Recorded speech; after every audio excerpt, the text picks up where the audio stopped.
Hey guys, welcome to Game 8 of the FIDE World Cup 2019 played between Ding and Radjabov. Till Game 7, the scores are 4-3 with Radjabov leading this tournament by 1 point, the finals by 1 point, and Ding is in a must-win situation. If not, he will be knocked out and Radjabov will be declared the World Cup 2019 winner.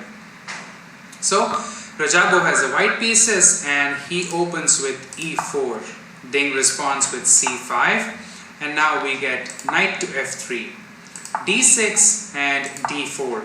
Now c takes d4, knight takes d4 and knight to f6. All of these moves have been played before, so they play these moves pretty quickly. Knight to c3 and knight to c6, all developing moves. Bishop to e2, now e5. Putting some pressure on this knight. Knight can either capture or now go back, and Radjabov decides he wants to keep the knight, so knight to b3. We get bishop to e7 and bishop to g5. Now just attacking this knight. Eventually you're going to capture this knight. We have castles by black, and bishop takes f6. Bishop takes f6 and now knight to d5, simply attacking this bishop.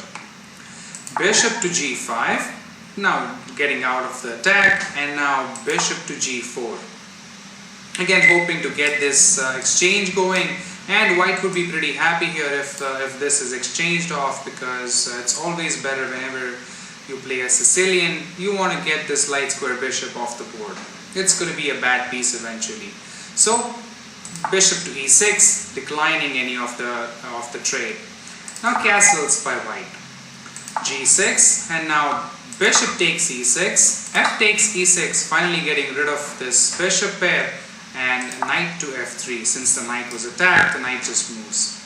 Queen to e7 and queen to d3, both developing the queens, connecting the rooks. White does the same thing, and now we have rook a to d8. Putting the rook on this soon to be open d5.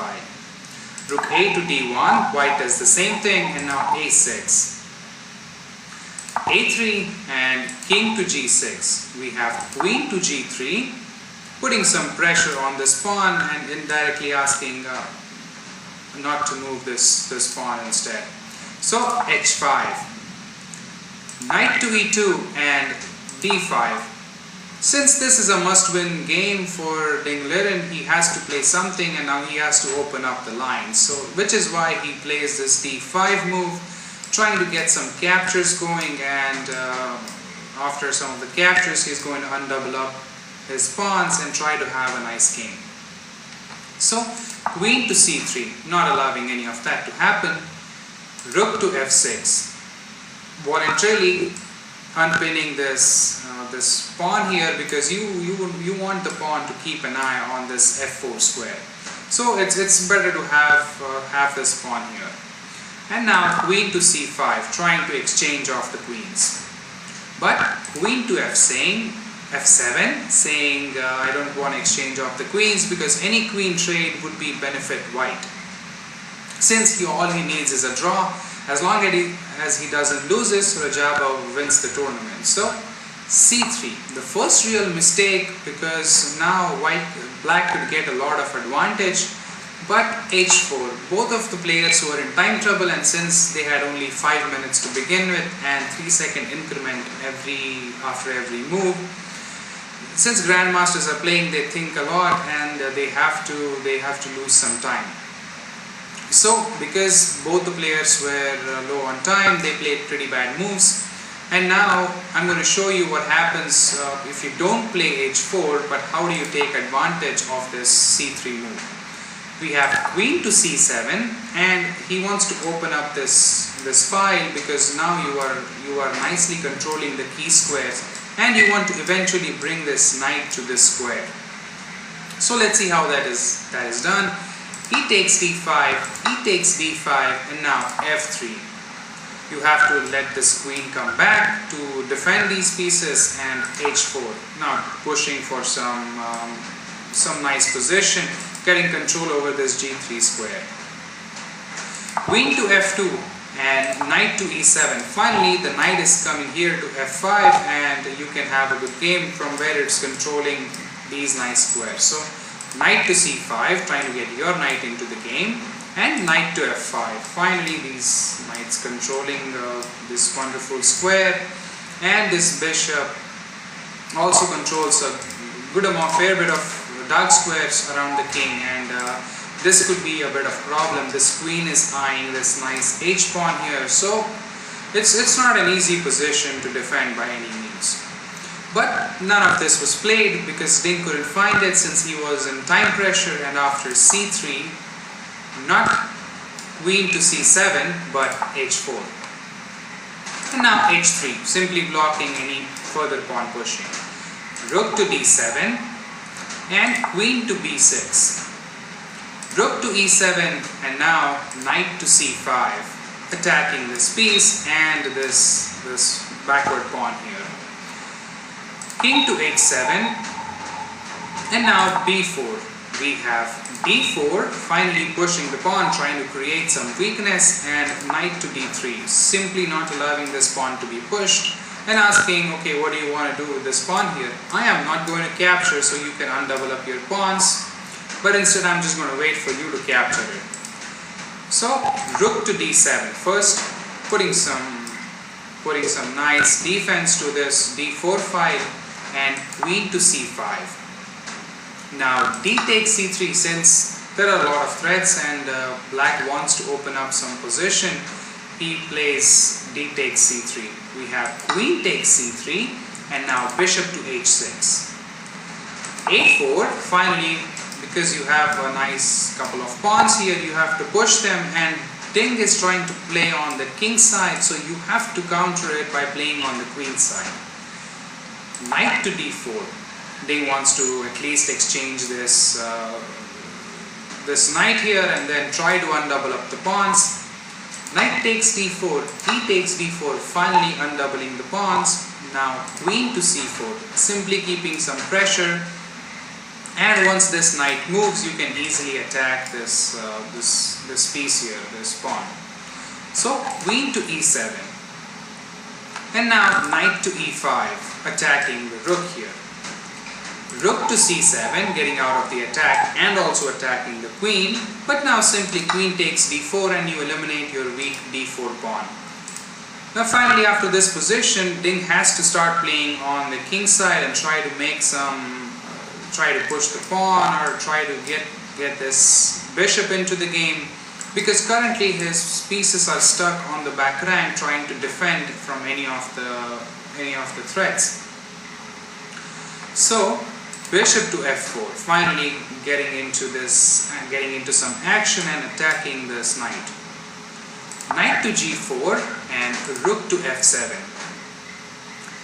e5 and rook to f5 now. b5, now a takes b5, a takes b5 and g5. Black doesn't really have an attack here because you have a couple of rooks for two pair of rooks and a queen against a queen. You have a knight against a bishop against a wonderfully placed knight, and you cannot really attack this knight because you don't have a light square bishop, or you don't have any of the backward pawns here on f and h files. So black has to try and find an extraordinary way to win this situation, and in doing so, this is what happens. b6 is played next, attacking this rook, trying to get this rook out of defending this seventh file, and rook to c6. Ding obliges and plays rook to c6. Now we have queen to e4, and the idea behind queen to e4 is amazing. We get rook takes b6, and this is again a big blunder. So feel free to pause the video here, guys, and try to find the best combination moving forward. Even in a time crunch when he had just a few seconds on the clock, Radjabov found an amazing move which wins the game instantly. And you also win the queen without giving up your queen. So that's the hint. For those of you who found it, congratulations, you guys are amazing. Keep improving. And for those of you who were not able to find it, here is the move, rook to d7, and amazing attack. Now you are putting the rook in front of the queen, which basically pinning, because right behind is this king here. And if you capture, which was what was played in the game, I mean you have to capture, then you get knight to f6 with check, and now you have forked your king and the queen. And of course you cannot capture this with the rook, mainly because your rook is pinned to the king. Amazing play by Radjabov, and after king to g7, he just played knight captures d7, now attacking the rook, and rook to b5. If you count the material now, you have two rooks for a rook and a queen and a rook, and you have a bishop against a knight. So this is completely winning for white, and even Ding knows this. But he had to do something, and he had to go for a win, so he kept pushing his pawns, trying to create some opportunities, but unfortunately he was not able to do it. Queen to c4, now getting out of any threats of this captures. Now rook to d5, attacking this knight. Knight to c5, and now rook f takes e5, again a big mistake, because knight to e6 check. And this was the final move in the position, because Ding realized that there was nothing he could do. If you move your king, say king to f7, then you just get knight captures here. After you capture with this pawn, you're going to get queen captures, and once you block the check, you're going to get queen takes h4, and this is completely over. This is, there is nothing you can do.